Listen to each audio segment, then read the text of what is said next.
ಅಭಿವೃದ್ಧಿ ಮುಖಾಂತರ ನೋಡಿದ್ರು ಸೊನ್ನೆ. ಸಂವಿಧಾನಕ್ಕೆ ಏನಾದರೂ ಇವರು ಟಚ್ ಮಾಡಿದ್ರೆ ಇಡೀ ದೇಶನೇ ಉಳಿಯಲ್ಲ.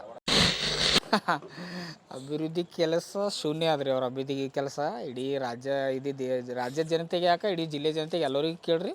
ಇಲ್ಲಿ ತನ ಭಾಳ ದೊಡ್ಡ ಮಟ್ಟದ ದೊಡ್ಡ ಕಾರ್ಖಾನೆಗಳು ನಮ್ಮ ಜಿಲ್ಲೆಗೆ ಬರಬೇಕಾಗಿತ್ತು. ಅವ್ರನಿಂತೆ ದೂರ ಆದವಿನ ಇಲ್ಲಿ ತನ ಯಾರು ಒಬ್ಬರಿಗೂ ಉದ್ಯೋಗದ ಅವಕಾಶ ಸಿಕ್ಕಿಲ್ಲ. ಹೊಸ ಯೋಜನೆಗಳು ಜಾರಿಗೆ ಬಂದಿಲ್ಲ.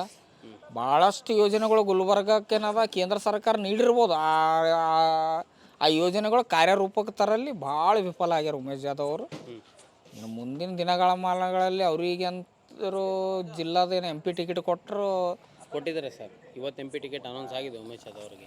ಅವರು ಅಭಿವೃದ್ಧಿ ಮುಖಾಂತರ ನೋಡಿದ್ರು ಸೊನ್ನೆ.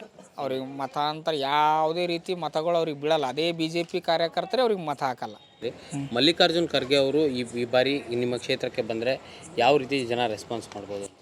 ಅಭಿವೃದ್ಧಿಗೆ ಇನ್ನೊಂದು ಹೆಸರೇ ಮಲ್ಲಿಕಾರ್ಜುನ್ ಖರ್ಗೆ. ಇವತ್ತು ಕಲಬುರಗಿ ಜಿಲ್ಲೆ ಅಂದ್ಯಂತ ಅಲ್ಲ, ಇಡೀ ಕರ್ನಾಟಕದಾದ್ಯಂತ ಅಲ್ಲ, ಇಡೀ ದೇಶಾದ್ಯಂತ ಇವತ್ತು ಏನಾದರೂ ನಮ್ಮ ಕ್ಷೇತ್ರ ಇವತ್ತು ಕಲ್ಯಾಣ ಕರ್ನಾಟಕ ಏನಾದರೂ ಸ್ವಲ್ಪ ಏನಾದರೂ ದೇಶದ ಮಟ್ಟಕ್ಕೆ ಗುರುತಿಸ್ಕೊಂಡ್ರಂದ್ರೆ ಅದು ಮಲ್ಲಿಕಾರ್ಜುನ್ ಖರ್ಗೆ ಅಂತ ಮಾತ್ರ ಸಾಧ್ಯ.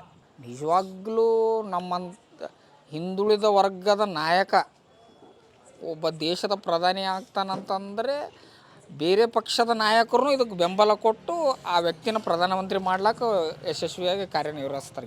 ಇದು ಸತ್ಯ. ಕೆಲ ಕೂಲಿ ಕಾರ್ಮಿಕರಿಗೆ ಭಾಳ ತೊಂದರೆ ಆಗಿದೆ. ಶ್ರೀಮಂತರ ಪಕ್ಷ ಅಂದರೆ BJP ಅಂತೇಳಿ ಹೇಳ್ಬೋದು. ಅಂಬಾನಿ ಅದಾನಿ ಅವ್ರ ಪಕ್ಷನೇ ಅದ. ಇರೋ ಪುರೋಹಿತಶಾಹಿಗಳು ಏನದ ರೂಲರ್ ಪಕ್ಷ ಅಂದರೆ BJP ಅಂತ ಹೇಳ್ಬೋದು ಅಷ್ಟೇ. ಮತ್ತು ಅಧಿಕಾರಕ್ಕೆ ಬಂದರೆ ಸಂವಿಧಾನ ಅಬ್ಕಿ ಬಾರ್ 400 ಪಾರ್ ಅಂತೇಳಿ ಏನೋ ಘೋಷಣೆ ಮಾಡ್ಲತ್ತಾರಲ್ಲ, ಅದು ಜಾರಿಗೆ ಬಂದರೆ ಮಾತ್ರ ಸಂವಿಧಾನ ಬದಲಾವಣೆ ಮಾಡ್ಬೇಕಲ್ಲ.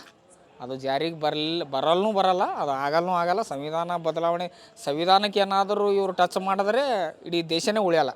ಉಮೇಶ್ ಜಾಧವ್ ಅವರ ಈ ಭಾಗಕ್ಕೆ ಶೂನ್ಯ ಅವರ ಕಾರ್ಯ. ಮುಂದೆ ನೋಡೋಣ ಹೊಸ ಕ್ಯಾಂಡಿಡೇಟ್ ಬಂದರೆ. ಇಲ್ಲಿ ಮಾತ್ರ ಮಲ್ಲಿಕಾರ್ಜುನ್ ಖರ್ಗೆ ಅವರು ದೊಡ್ಡ ಅಭಿವೃದ್ಧಿ ಕೆಲಸ ಮಾಡ್ಯಾರ. 371 ಬಂತು, ESI ಹಾಸ್ಪಿಟಲ್ ಬಂತು, ಜಿಮ್ಸ್ ಹಾಸ್ಪಿಟಲ್, ಕಿದ್ವಾಯಿ ಹಾಸ್ಪಿಟಲ್ ಬಂತು, ಜಯದೇವ್ ಹಾಸ್ಪಿಟಲ್ ಬಂತು, ಅದರ ರೈಲ್ವೆ ಸ್ಟೇಷನ್ ಹೊಸ ಕಟ್ಟಡ ಬಂತು, ನಾಗನಹಳ್ಳಿ ಗಾರ್ಡನ್ ಪೊಲೀಸ್ ಸ್ಟೇಷನ್ ಬಂತು. ಹೇಳ್ಕೋತಂತಂದ್ರೆ ಇನ್ನೂ 1000 ವರ್ಷ ಅವ್ರ ಕೆಲಸಗಳು ಹಾಗೆ ಚಾಲ್ತಿಯಲ್ಲೇ ಇರ್ತಾವೆ. ಯಾವುದೂ ಏನಾದರೂ ವೇಸ್ಟ್ ಯಾವುದೂ ಇಲ್ಲ ಇಲ್ಲಿ ತನ. ಹಾಗೆ ನೋಡೋಣ ಹೊಸ ಕ್ಯಾಂಡಿಡೇಟ್ ಬಂದರೆ.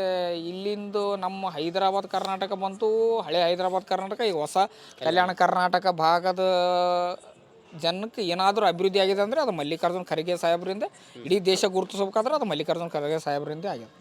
100ಕ್ಕೆ 100 ಮಲ್ಲಿಕಾರ್ಜುನ್ ಖರ್ಗೆ ಅವರು ಎಷ್ಟೋ ಸಾವಿರ ಮತಗಳಿಂದ ಬಹುಮತದಿಂದ ಆರಿಸಿ ಬರ್ತಾರೆ ಅಂತ ಹೇಳ್ತಾರೆ.